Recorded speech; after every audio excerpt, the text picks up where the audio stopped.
Digital স্বাস্থ্য সেবাটা কি এবং এটি চালু হলে আমাদের অনিয়ম কতটা দূর হবে, এবং এই সরকার আর কি কি করতে পারে ডিজিটাল স্বাস্থ্য সেবা চালু করবার জন্য?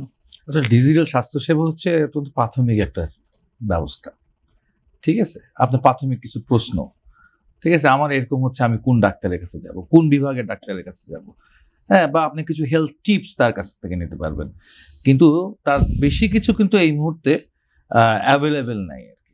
হ্যাঁ, অটোমেশন যত আগাচ্ছে, এআই যত আগাচ্ছে, বলা হয়ে থাকে হচ্ছে যে কয়েকটা প্রফেশন আগামী 30 বছরে বিলুপ্ত হয়ে যাবে। তার মধ্যে একটা হচ্ছে ড্রাইভার, একটা হচ্ছে উকিল বা ইনকাম ট্যাক্সের অ্যাডভাইজার, এবং মেডিকেল প্রফেশন নাকি স্কুইজ করে ফেলবে। এখনো নাকি বাংলাদেশেও নাকি সায়ন্ত ভাই শুনছে কিনা, আমরা যে প্রফেশনে আছি এখন এখানে রোবোটিক ইনস্ট্রুমেন্ট এসে গেছে। হ্যাঁ, রোবট দিয়ে নাকি রুট ক্যানাল করা যাবে, রোবট নাকি দাঁত ফালান যাবে, এরকম ব্যাপার স্যাপার এসে গেছে। এটা ডিফারেন্ট জিনিস। এটা হলো আবার হচ্ছে নিয়ে আমি অত বেশি ইন্টারেস্টেড আপাতত না আর কি। কিন্তু আমাদের এটা একটু স্বাস্থ্য ব্যবস্থা সম্পর্কে বলতে চাই। একদম প্রথমে একটা কথা বলছিলাম, where is the health policy, ঠিক আছে? কোথায় আমার হচ্ছে ওষুধ নীতির বাস্তবায়ন, আমার ওষুধ নীতি, আমার স্বাস্থ্য নীতি, এই বিষয়গুলোকে নিয়ে এই নতুন সরকারকে ভাবতে হবে, এখনই ভাবা শুরু করতে হবে। স্বাস্থ্যনীতি তৈরি করার জন্য এখনই হচ্ছে সায়ন্ত ভাইয়ের মতো যারা আছেন, আরো অনেক গুরুত্বপূর্ণ ব্যক্তিত্ব রয়েছেন হচ্ছে বিএনপির সাথে, আর তার শুভানুধ্যায়ী আছে বিএনপির অনেক, তাদেরকে নিয়ে একটা হেলথ পলিসি বাংলাদেশে তৈরি করতে হবে, এবং সেটা বাস্তবায়ন যোগ্য একটা হেলথ পলিসি হলে হবে আর কি।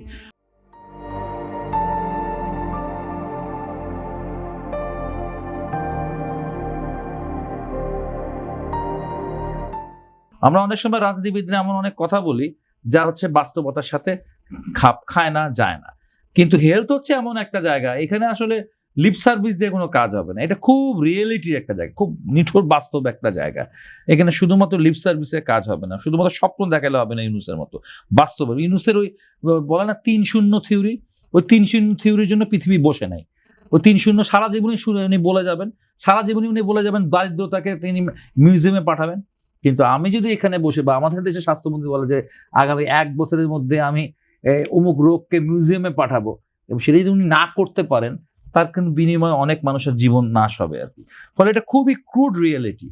যেহেতু এটা ক্রুড রিয়েলিটি, এটা সেভাবে দেখতে হবে। আর একটা কথা মাথায় বসাতে হবে, যে চিকিৎসা কোনো সুযোগ না, এটা বড় লোকের খেলা না, ঠিক আছে? এটা আমার একটা মৌলিক অধিকার চিকিৎসার। এইটাকে নিশ্চিত করার জন্য আমাদের সামনের দিকে আগাইতে হবে। আর একটা জায়গা আমি একটু ভিন্ন মত পোষণ করি, আপনারা জানতে পারেন আর কি।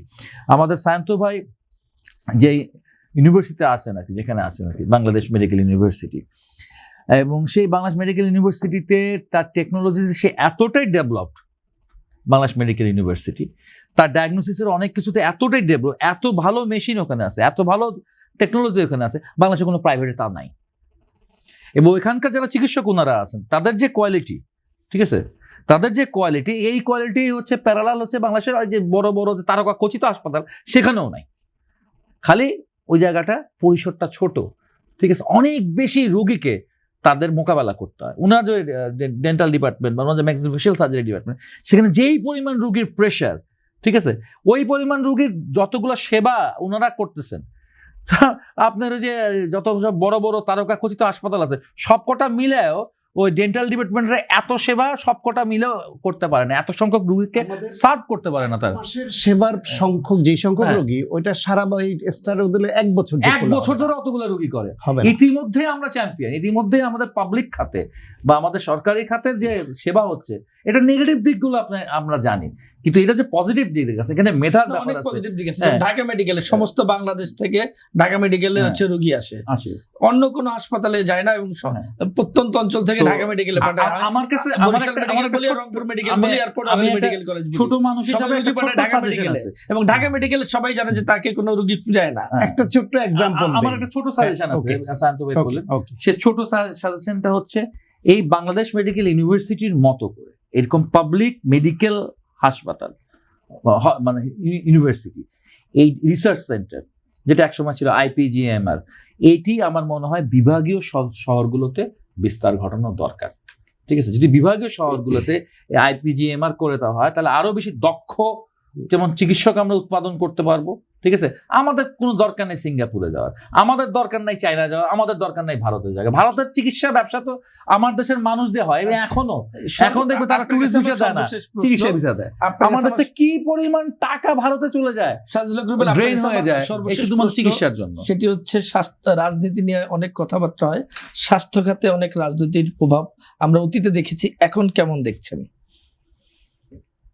এটা তো বাংলাদেশের একটা ব্যাপার, তো যে যাই লঙ্কা সে হয় রাবণ আর কি।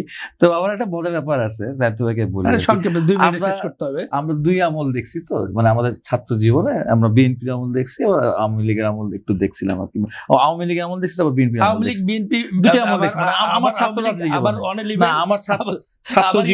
ছাত্র জীবনে তো আমরা যখন ঢুকলাম তখন জীবনে এরশাদ আমলও দেখেছি। হ্যাঁ, এরশাদ আমল দেখছি। তো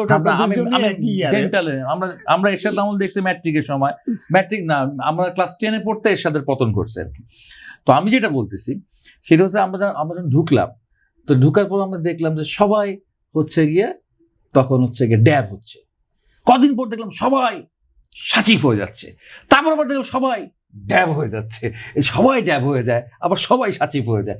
তার একটা অন্যতম কারণ হচ্ছে যে ওই যেটা বললেন যে এখানে যে দলীয়করণের যে বিষয়টা আছে, এটা বাংলাদেশের তো বহুদিন, বিশেষ করে 90-এর গণঅভ্যুত্থানের পরবর্তী দিক থেকে এই বাংলাদেশের চিকিৎসক প্রফেশনটা হচ্ছে গিয়ে অনেক বেশি দলীয়করণের মধ্যে পড়ছে। ইভেন কি বাংলাদেশের যে বিএমএ আছে, সেই বিএমএ কিন্তু একসময় হচ্ছে এই আওয়ামী লীগ, বিএনপি বা জামাত বা এইভাবে ভাগটা ছিল না। হ্যাঁ, এমন কি ডেন্টাল সোসাইটি আমাদের যে আছে, বাংলাদেশ ডেন্টাল সোসাইটি, সেখানে কিন্তু আগে নির্বাচনগুলো বিএনপি আওয়ামী লীগ ধরে হতো না।